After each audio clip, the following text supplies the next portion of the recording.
and Marcus Thompson stood in the sleek conference room of Apex Ventures, the heart of Silicon Valley's elite.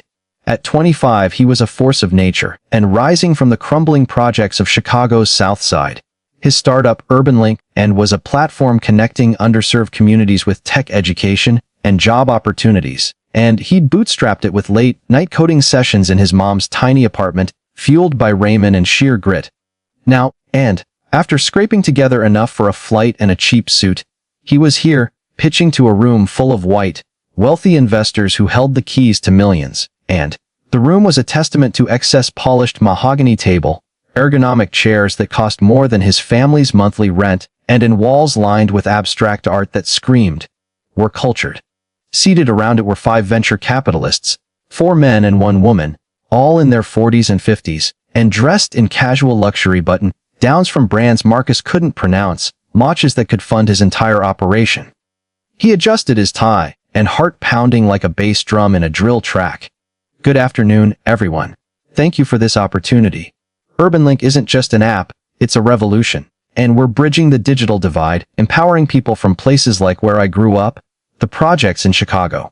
We've already onboarded 5,000 users in beta, and with partnerships from local nonprofits. With your investment, we can scale to millions, creating real economic mobility." He clicked through his slides, and user testimonials from kids who'd landed their first coding gigs, stats on urban unemployment, projections showing a path to profitability in 3 years. And Marcus spoke with passion, his voice steady despite the nerves. He'd practiced this pitch 100 times in front of a cracked mirror. As he wrapped up, he scanned the room for reactions. Instead of nods or thoughtful questions, he got smirks. The lead investor, Harlan Brooks, and a silver-haired mogul known for backing unicorn after unicorn, leaned chuckling softly. "Interesting," he drawled, his tone dripping with sarcasm. "So, and you're telling us that someone from the projects, Chicago's infamous housing projects, can run a tech company worth millions? That's ambitious." And the room erupted in laughter. Not the polite kind, but condescending guffaws that echoed off the glass walls. One investor, a portly man with a Harvard ring, wiped a tear from his eye. "I mean, come on, Marcus. Tech's about innovation, not charity cases. How do we know you won't blow the money on?" "I don't know. And rims or something." More laughter, laced with racist undertones that hit like punches.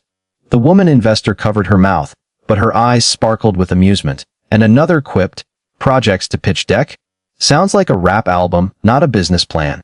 Marcus felt the heat rise in his cheeks, a mix of rage and humiliation. And flashbacks hit him, dodging bullets on the way to school, watching his brother get arrested for nothing, his mom working 3 jobs to keep the lights on, and he'd clawed his way out with scholarships and side hustles, teaching himself Python from free online courses. And now this, reduced to a stereotype in a room of privilege. And he clenched his fists under the table, forcing a smile. "With all due respect, my background isn't a liability, it's my edge. I know the market because I've lived it. And UrbanLink solves problems you folks might never see from your gated communities." Harlan waved a hand dismissively. "Look, kid, we've seen 1,000 pitches. Yours is, and quaint. But tech's a meritocracy. You need more than a sob story." The laughter bubbled up again, this time with murmurs of agreement. "Maybe try Kickstarter, or one of those diversity funds, they love this kind of thing." The meeting ended abruptly, with handshakes that felt like slaps. Marcus gathered his laptop, spine straight, refusing to let them see him break. As he stepped into the sunny California afternoon, the mockery replayed in his mind. But so did his resolve, and back in Chicago he'd pivot, find investors who saw value, not color. UrbanLink would succeed, not despite his roots, but because of them. Months later, as UrbanLink hit its first 1 million users, funded by a Black-led VC firm, Marcus thought of that room. The laughter had fueled him, turning doubt into defiance, and Silicon Valley's gatekeepers had mocked the wrong founder. He was building an empire, 1 line of code at a time, and proving that the projects could produce presidents of industry, not just punchlines. And Marcus Hale stood at the head of the conference table, in Apex Ventures' glass-walled sanctum, the late afternoon sun slicing through the blinds in sharp, golden bars. And 25 years old, born and raised in the Robert Taylor homes before they tore them down, and he wore a charcoal suit that fit perfectly because he'd had it tailored in a small shop on 79th Street. His pitch for UrbanLink had just concluded, and 5,000 beta users, 87% retention, partnerships with 3 Chicago community colleges, a clear path to 8-figure revenue within 36 months, and the numbers were clean. The mission was sharper. The room responded with laughter. Harlan Brooks, the silver-haired anchor of the fund, leaned back first. And, projects to Palo Alto, he said, voice thick with amusement. That's a hell of a commute, son. And, you really think you can run something worth 9 figures when you grew up dodging Section 8 vouchers? The chuckles rolled around the table like marbles. And a partner named Chad, yes, actually named Chad, added, I mean, respect for the hustle, but tech isn't a feel-good movie. You need operators, and not origin stories. Another voice chimed in, maybe pitch the grant people. They eat this up. Marcus did not flinch. His face remained placid, almost serene, and the same expression he'd worn at 16 when the corner boys tried to test him, and he simply walked past without breaking stride. He let the laughter crest and fade, and then inclined his head slightly. Thank you, he said, voice low and even. I appreciate the candor. It's helpful to know exactly where things stand, and he reached for his laptop, slowly, deliberately, and pressed a single key. The wall-mounted screen behind him, which had been displaying his final slide, flickered once, and a new window opened. No dramatic music, no animation, just a live dashboard. Watch this, Marcus said quietly. The numbers refreshed in real time. Active users 74112, and monthly recurring revenue 187 441%. Next quart LTV HES ratio 3.8 is a small ticker at the bottom showed inbound term sheets, and 3 from funds nobody in the room had ever heard of, 1 from a sovereign wealth fund out of Abu Dhabi, another from a quiet family office in Austin, and the most recent line read signed OI 82M at 42M pre-money 11:47 a.m. PS today. Silence dropped like a curtain. Marcus closed the laptop with a soft click, and UrbanLink crossed cash flow positive last quarter. We didn't announce it because we weren't fishing for headlines. We were building. He looked at each face in turn, and gazed steady, unhurried. You asked whether someone from the projects can run a company worth millions. The data says yes. The users say yes. The revenue says yes, and now a few other checks have cleared that question too.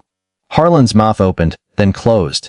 Chad shifted in his seat, and the woman beside him stared at the now dark screen as though it had personally betrayed her. Marcus picked up his slim leather folio, and, I came here because I thought Apex might want in on the next leg. Clearly I misjudged the room. That's on me. He offered a small, polite nod, and the same nod he gave his mother when she told him dinner was ready. Thank you again for your time. And for the honesty. He walked to the door without haste, and no slammed exit, no parting shot. Just the soft hydraulic hush of the canal sliding open. In the hallway the receptionist looked up, startled by how calm he appeared, and Marcus gave her a brief smile. Elevators that way. Outside, the California sun was still bright, indifferent. Marcus pulled his phone from his pocket, and a new text had arrived from his co-founder, Simone. Austin just wired the first tranche. We're live on their cap table. He typed back one word, good, and then he slipped the phone away, adjusted his cuff, and started walking toward the rideshare pickup. Behind him, through the tinted windows of Apex Ventures, and he could imagine the room still frozen, staring at a blank screen that had just rewritten their assumptions in less than 60 seconds. Marcus didn't smile, and he didn't need to. The numbers had already done it for him. Marcus Hale stepped out of the Apex Ventures elevator into the marble lobby, phone already in hand, and the laughter from the conference room still echoed faintly in his memory, not as rage, but as data points. He had expected skepticism, he hadn't expected open contempt, but he had prepared for worse than contempt. Back in Chicago months earlier, when the first term sheets arrived from smaller funds, Marcus's lawyer, a sharp and no-nonsense woman named Alana who'd grown up 3 blocks from him, had reviewed the boilerplate with a red pen. Most of this is standard, she'd said, but let's add something non-standard. They drafted what Alina called the Integrity Alignment Clause. It was buried in the miscellaneous provisions, and innocuous at first glance, a mutual representation that both parties conducted business in good faith, free from discrimination based on race, ethnicity, origin, and/or socioeconomic background. Breach of that representation proven by clear and convincing evidence, and triggered an immediate right for the company to terminate the agreement with penalty, return any wired funds pro rata, and nullify all equity commitments, and no cure period, no arbitration delay. One email from the founder or board citing the breach and the deal evaporated. Marcus had insisted on reciprocity, and the clause worked both ways. If the company discriminated, investors could walk. But everyone knew who the real risk was here. He'd included it in every term sheet since, and some funds struck it out immediately. Others shrugged and signed. Apex had signed without comment, likely without reading past the valuation cap. Now, and in the back of a lift heading toward SFO, Marcus opened his encrypted email app. Attached was a short audio file, the meeting recording, and captured via his laptop's always-on mic. The file was timestamped, watermarked, and backed up to 3 separate secure drives, and he composed the email to Apex's general counsel, seeking Harlan Brooks and the firm's compliance officer. Subject: Notice of Material Breach, Integrity Alignment Clause, and Gentlemen and Madam, pursuant to Section 12(4) of the investment agreement dated, and I hereby provide formal notice of a material breach of the representations and warranties contained in Section 8(3). During today's meeting at your offices, and multiple representatives of Apex Ventures made statements discriminatory on the basis of race and socioeconomic origin, including but not limited to, and querying whether someone from the projects could run a tech company worth millions, joking about funds being used for rims or something, and referring to the business plan as a sob story, unfit for real tech operators. These statements were made in the presence of witnesses and were recorded, and they constitute clear evidence of discriminatory animus toward the founder and, by extension, the target user base UrbanLink serves. As a result, UrbanLink exercises its unilateral right under Section 12(4) to terminate the agreement effective immediately, and any funds wired pursuant to the LOI are to be returned within 48 hours to the account specified below. All equity commitments, board seats, and information rights are hereby nullified, and UrbanLink remains open to future arm's length discussions should Apex wish to re-engage on terms that align with mutual respect and good faith. And thank you for your time today. Best regards, Marcus Hale, founder and CEO UrbanLink. He attached the audio clip, 37 seconds of laughter and barbs, hit send, and then archived the thread. The car merged onto the one-on-one. Marcus leaned back, watching the valley lights blur past. His phone buzzed almost immediately. Simone and his co-founder email chain exploding. Austin Fund just increased their wire by 20% to cover any optics risk. They called it Solidarity Capital. Marcus typed back and understood. Let's close that round tomorrow. He didn't gloat. There was no victory lap. The clause wasn't vengeance. It was insurance, protection for the company, the team, and the users who trusted UrbanLink to deliver without gatekeepers who saw skin color first and spreadsheets second. By the time his flight boarded and the return wire confirmation from Apex arrived, no apology, no counter notice, just compliance, clean exit. In the quiet of the departure lounge, and Marcus opened his laptop one last time. He updated the cap table. Office now lead at 100M on 480M Prey. No Apex dilution. No strings attached to prejudice. And he closed the computer, exhaled slowly, and boarded. The projects had taught him many things, chief among them that power wasn't always loud. Sometimes it was a single and calm email that rewrote the rules. UrbanLink would keep building. And next time someone laughed, the laughter would end on Marcus's terms. The email landed at 9:17 a.m. and Pacific the next morning. Harlan Brooks opened it himself, expecting a follow-up grovel or perhaps a softened re-pitch. Instead, he read Marcus Hale's calm and clinical notice of breach. The attached audio clip played automatically 30 seconds of his own voice. Chad's quip about rims, the room's rolling laughter. By 9:45, the clip was already circulating on a private Slack channel among Chicago tech founders. Someone had leaked it, timestamped and annotated. By noon, the audio hit X, and a prominent black tech influencer reposted it with the caption, "This is how Apex Ventures treats founders from the projects," and listen to the room laugh at a black man pitching real revenue. The tech racism UrbanLink. The thread exploded.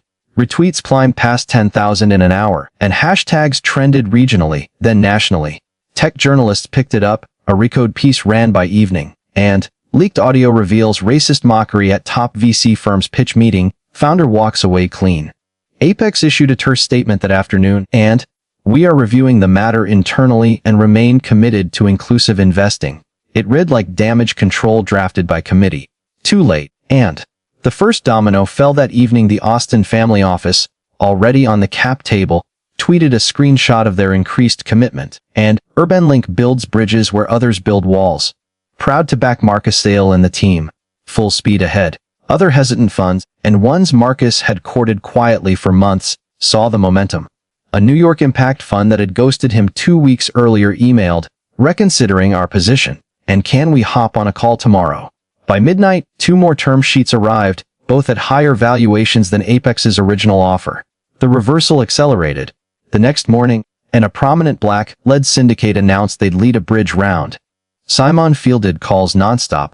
Marcus, back in Chicago, sat in his mother's living room and same cracked coffee table where he'd first coded UrbanLink and watched the numbers tick up.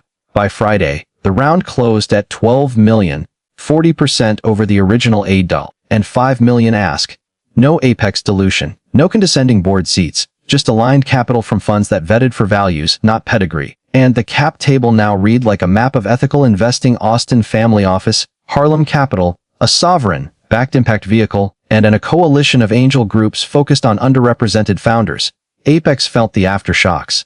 Their ex-mentions turned toxic, and alumni posted old screenshots of inclusive marketing juxtaposed against the audio. A portfolio company, a consumer fintech, quietly distanced itself and issuing a statement supporting diverse founders and hinting at reevaluating LP relationships. And Harlan's speaking gig at a Stanford entrepreneurship conference got quietly canceled.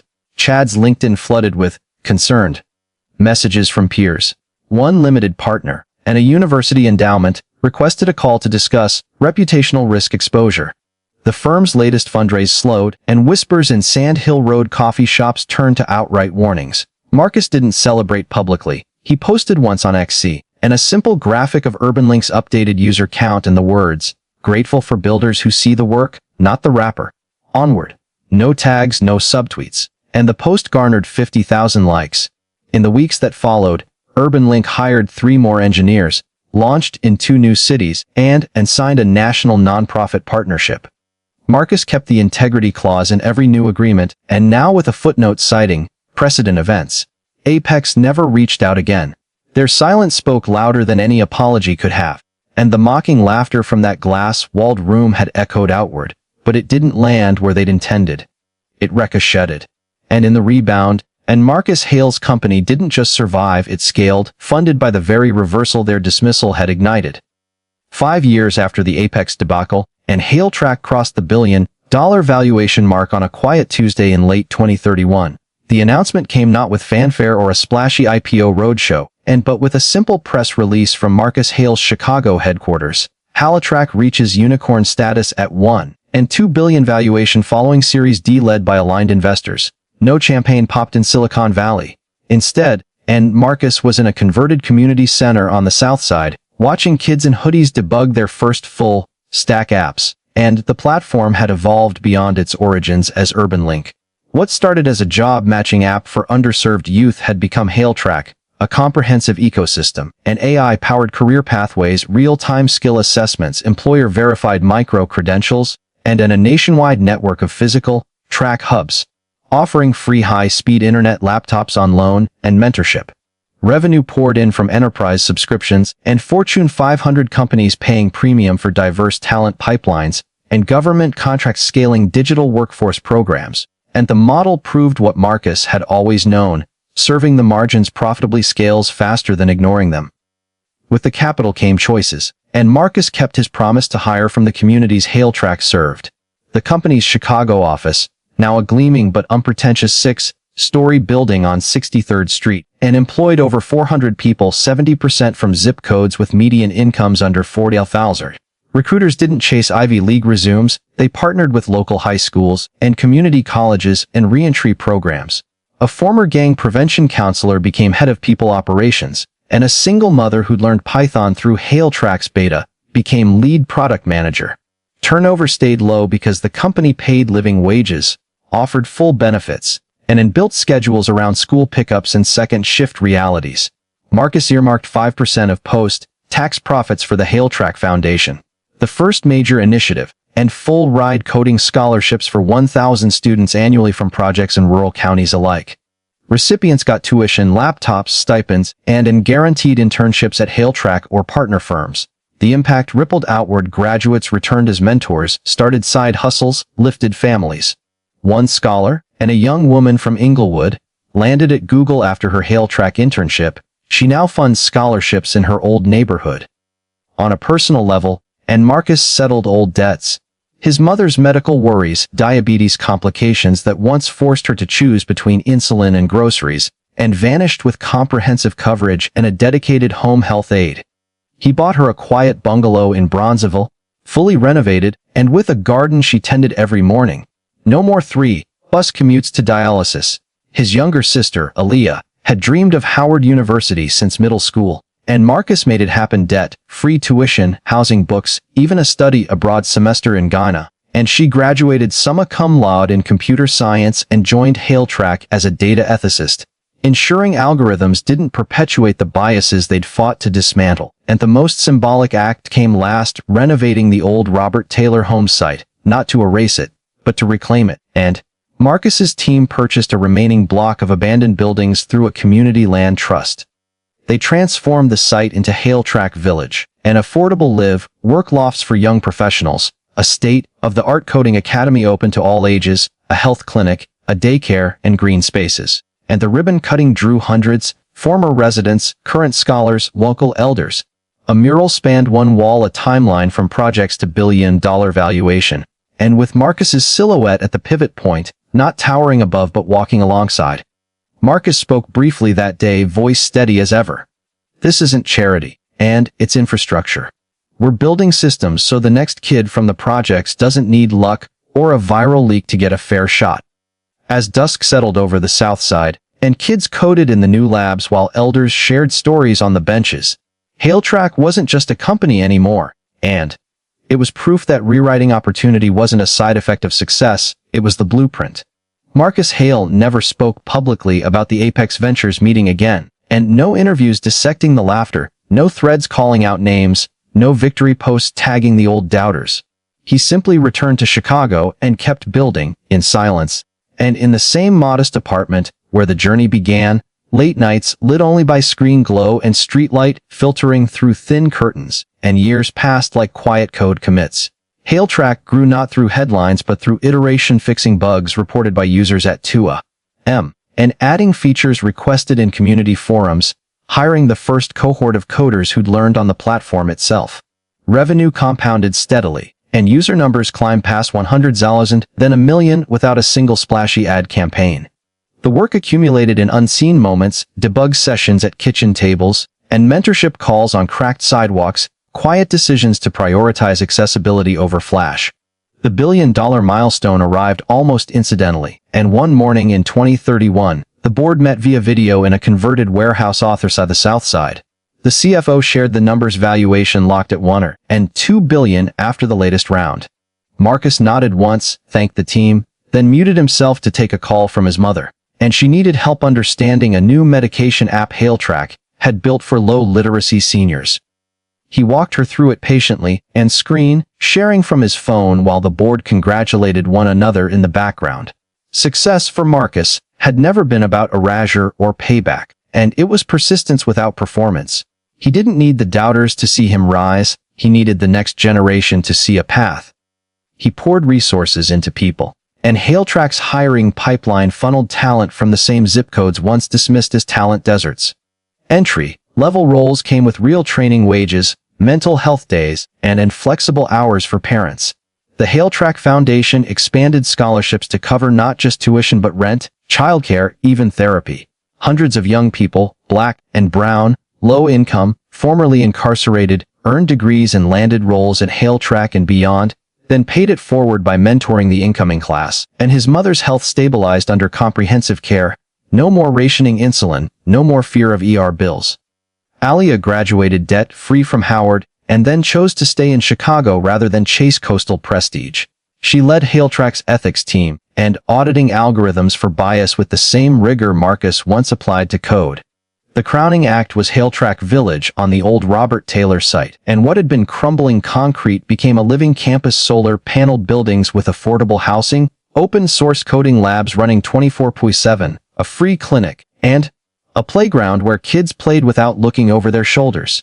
On opening day, Marcus cut the ribbon, flanked by elders who'd once lived in the towers, and young scholars in fresh HaleTrack hoodies, and families carrying picnic baskets. He spoke for less than 2 minutes. This place taught me hunger isn't a character flaw, and it's a signal something's broken in the system. We didn't fix the system by shouting at it. We fixed it by building around it, one line at a time, and until the old gates didn't matter anymore. No mention of Apex. No triumphant glance toward California. Just gratitude, delivered quietly. In the years that followed, and the laughter from that boardroom faded into irrelevance. Harlan Brooks retired early amid fun performance dips and quiet LP pullbacks, and Chad's name appeared less in deal memos. But their absence wasn't the point. The point was the echo of the work, and a teenager from Inglewood landing her first engineering role at HaleTrack, a single father upskilling at midnight after his shift, and an elder teaching digital literacy to grandkids in the village library. Marcus still wore the same simple watch he'd bought with his first real paycheck, and he still coded when inspiration struck, still answered support tickets personally if they came from a familiar area code. Success wasn't a scoreboard against doubters, and it was infrastructure for those coming behind him. Lauder fades. Work echoes forever. And in the quiet hum of servers, the click of keyboards in community labs, and the laughter of children on renovated playgrounds, that echo carried on steady, uncelebrated, unstoppable.